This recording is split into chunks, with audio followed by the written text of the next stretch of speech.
Los tres mosqueteros. Alejandro Dumas. Capítulo 20. Viaje.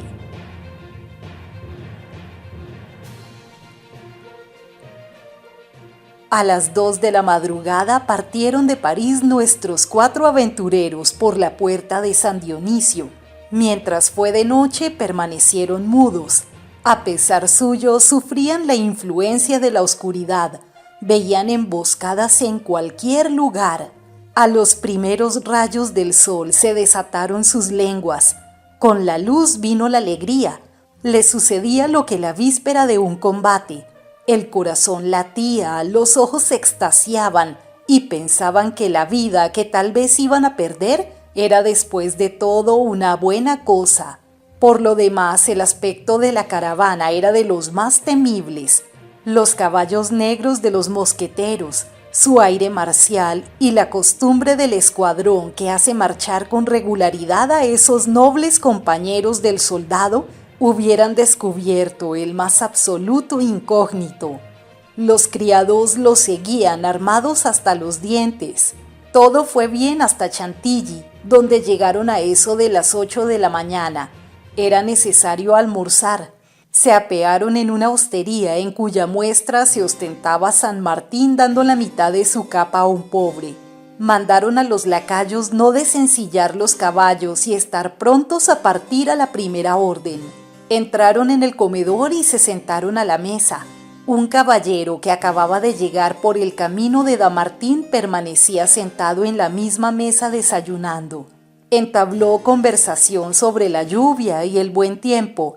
Los viajeros respondieron. Bebió a su salud y ellos le devolvieron el cumplido.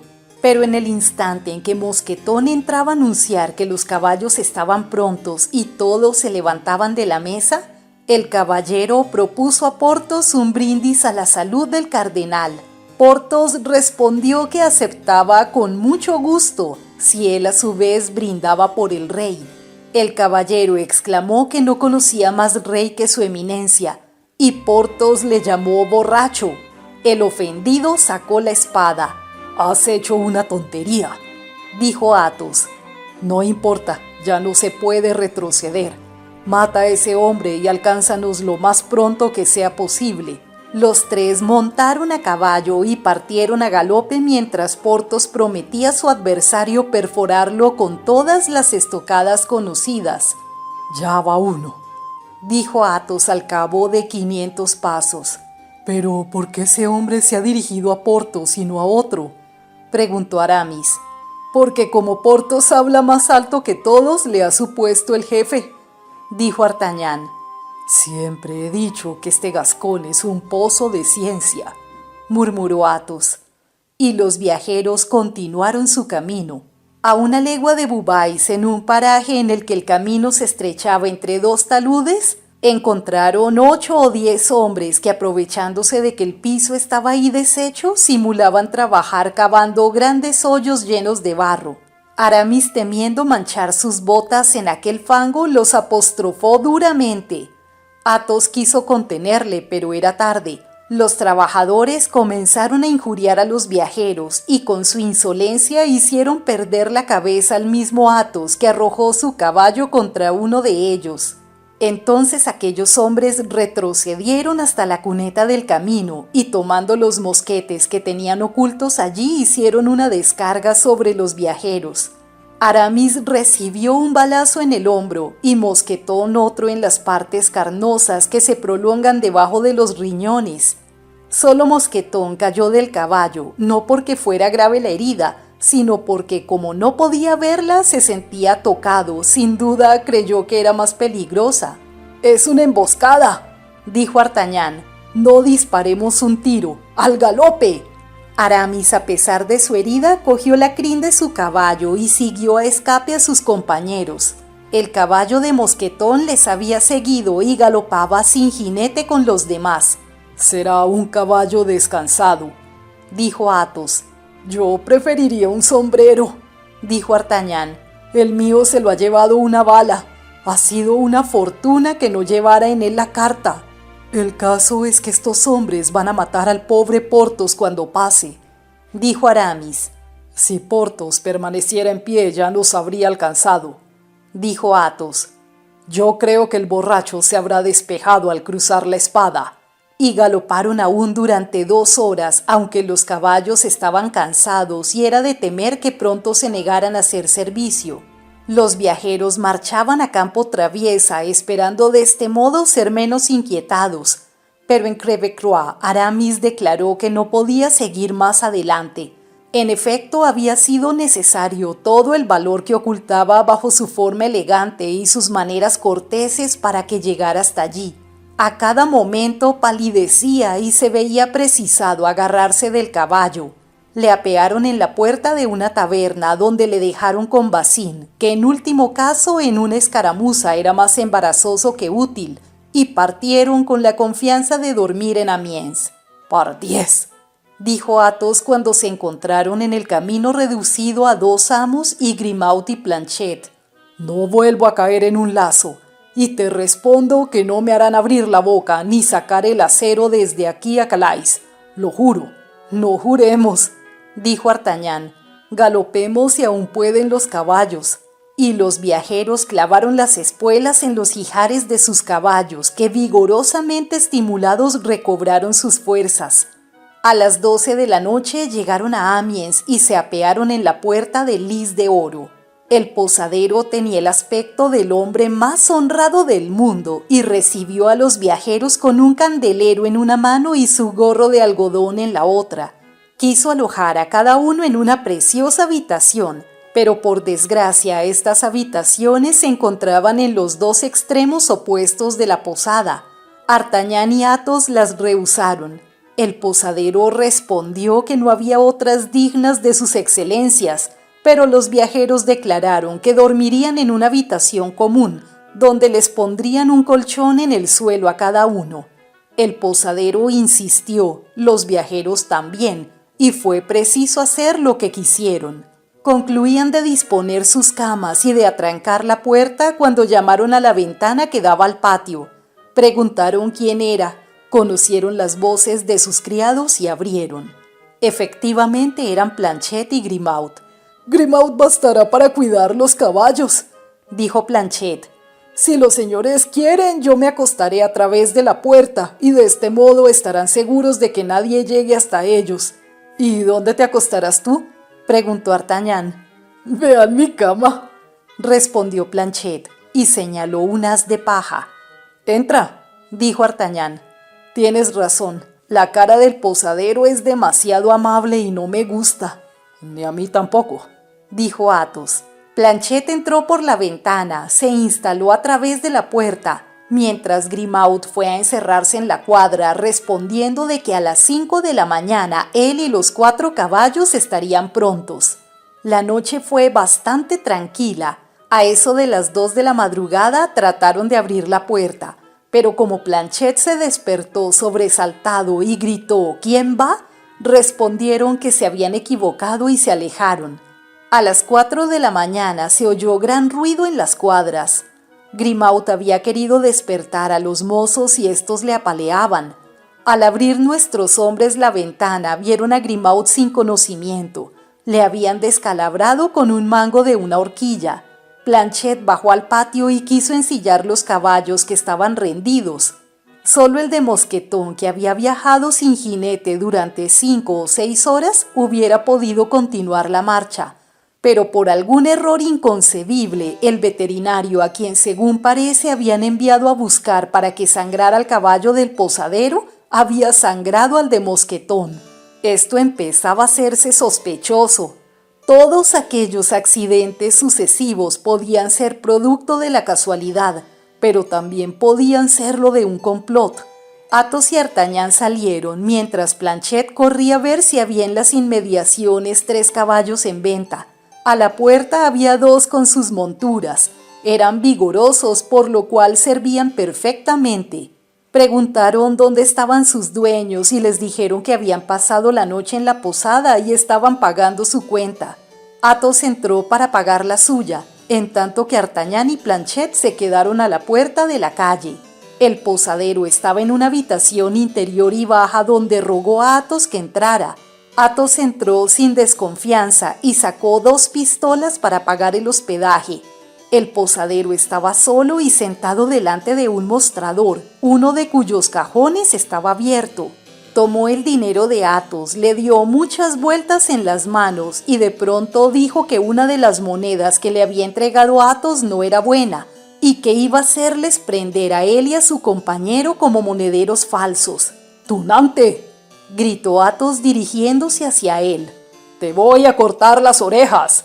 Pero el posadero se agachó, tomó 2 pistoletes que tenía en el cajón y apuntó a Athos gritando: «¡Socorro!». En el mismo instante, 4 hombres armados hasta los dientes entraron por las puertas laterales y se arrojaron sobre Athos. «¡Estoy cogido!», gritó Athos con todas sus fuerzas. «¡Vete, Artagnan! ¡Corre, corre!». E hizo 2 disparos. Artagnan y Planchet no se hicieron repetir el aviso. Desataron los caballos que estaban a la puerta, saltaron sobre ellos, les clavaron las espuelas y partieron a todo galope. «¿Sabes qué ha sido de Athos?», preguntó Artagnan a Planchet sin detener su carrera. «¡Oh, señor!», exclamó Planchet. «Yo he visto caer a 2 por sus tiros y a través de los vidrios me ha parecido ver que acuchillaba a los otros». «Valiente Athos», murmuró Artagnan. «Y pensar que tengo que dejarle. Por lo demás, tal vez nos espera a nosotros lo mismo a 10 pasos de aquí. Adelante, Planchet, tú eres un hombre de valor». «Ya le he dicho, señor», contestó Planchet, «que a los picardos no se les conoce hasta que se les necesita. Además, aquí estoy en mi país y esto me anima». Y los 2 espolearon otra vez sus caballos sin detenerse hasta llegar a Saint-Omer. Allí dieron algún descanso a sus monturas sin quitarles la brida y tomaron un bocado en pie y en medio de la calle para evitar cualquier accidente. Luego volvieron a marchar. A 100 pasos de la puerta de Calais, el caballo de Artagnan cayó y no hubo medio de levantarlo. Echaba sangre por las narices y por los ojos. Quedaba el de Planchet, pero este se había parado y no era posible hacerlo andar. Felizmente, como hemos dicho, estaban a 100 pasos de la ciudad. Dejaron los 2 caballos en medio del camino y corrieron al puerto. Planchet hizo ver a su amo un caballero que llegaba con su criado y que no les precedía más que unos 50 pasos.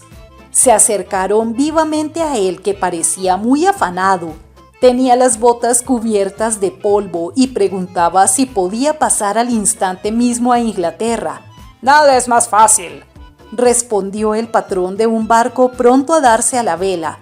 «Pero esta mañana ha llegado la orden de no dejar salir a nadie sin un permiso expreso del cardenal». «Yo lo tengo», dijo el caballero. «Mírelo aquí». «Hágalo visar por el gobernador del puerto», dijo el patrón. «Y concédame la preferencia».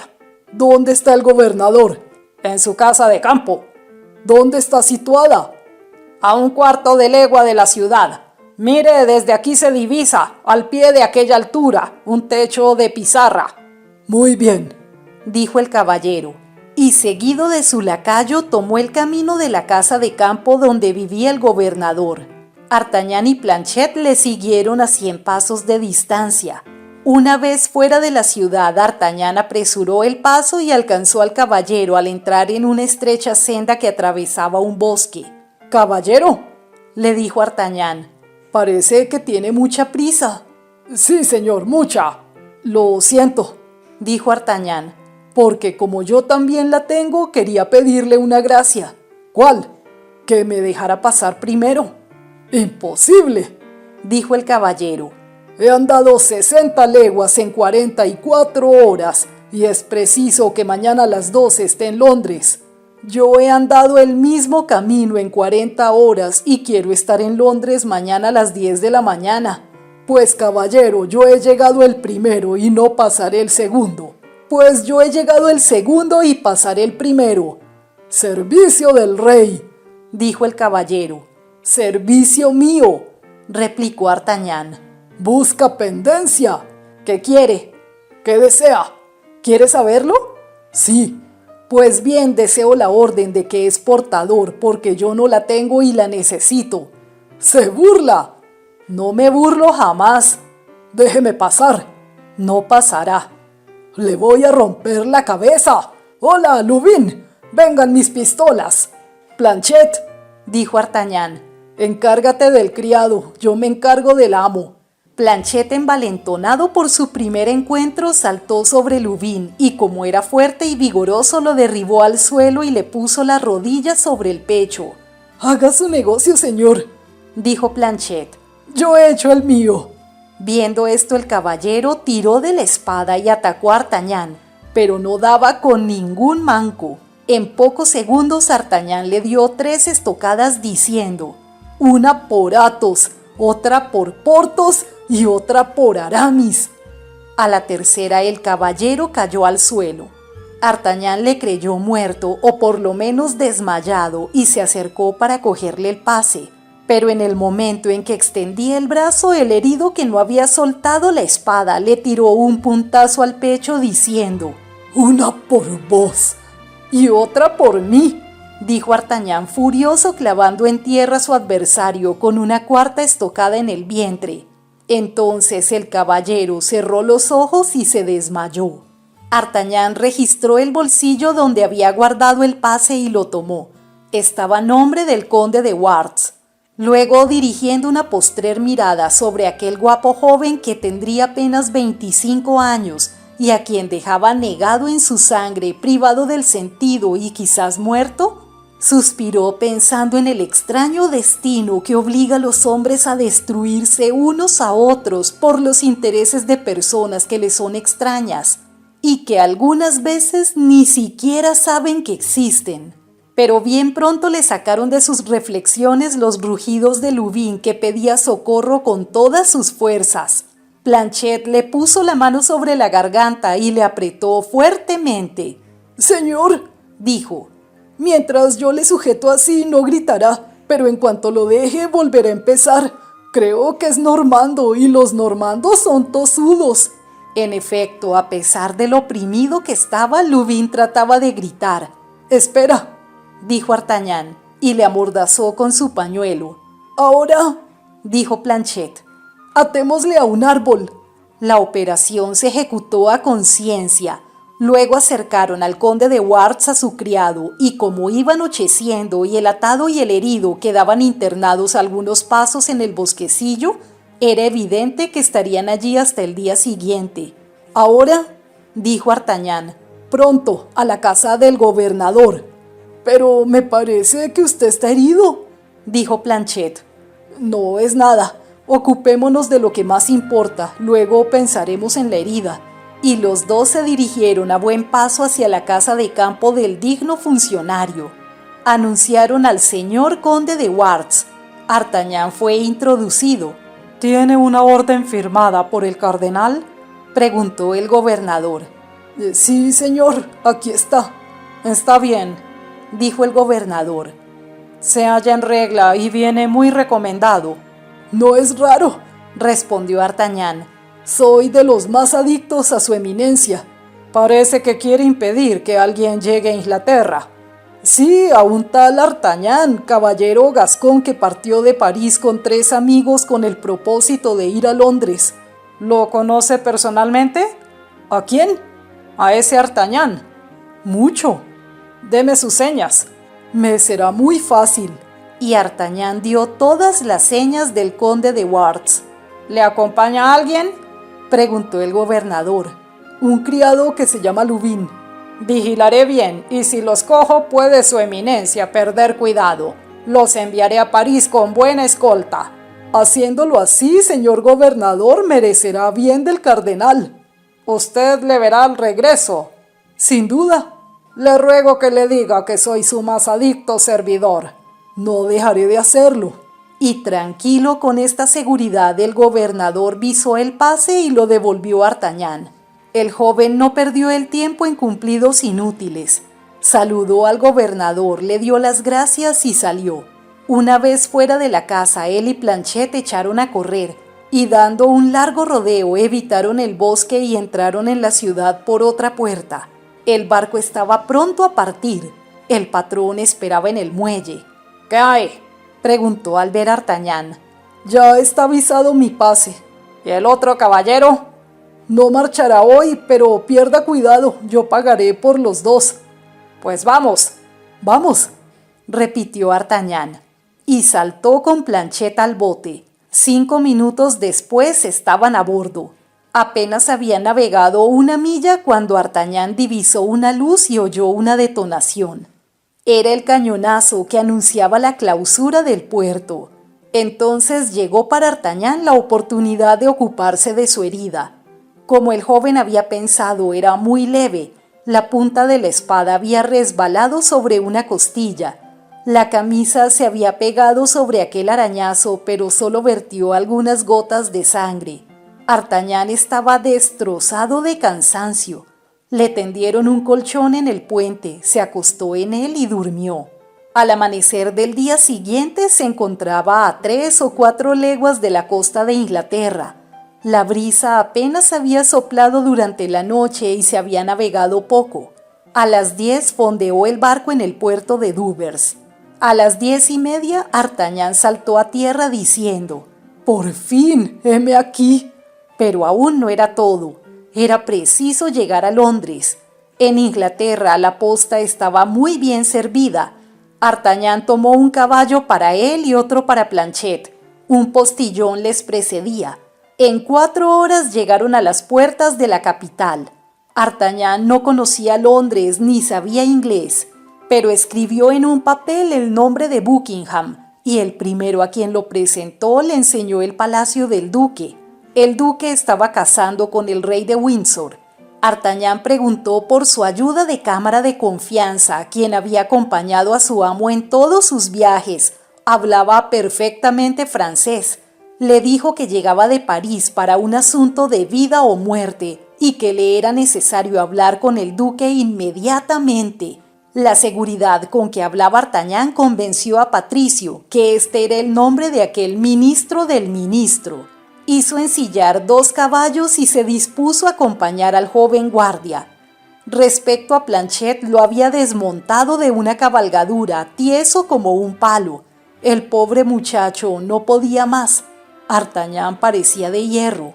Llegados al castillo adquirieron noticias. El rey y Buckingham cazaban en un bosque próximo. En 20 minutos llegaron a él.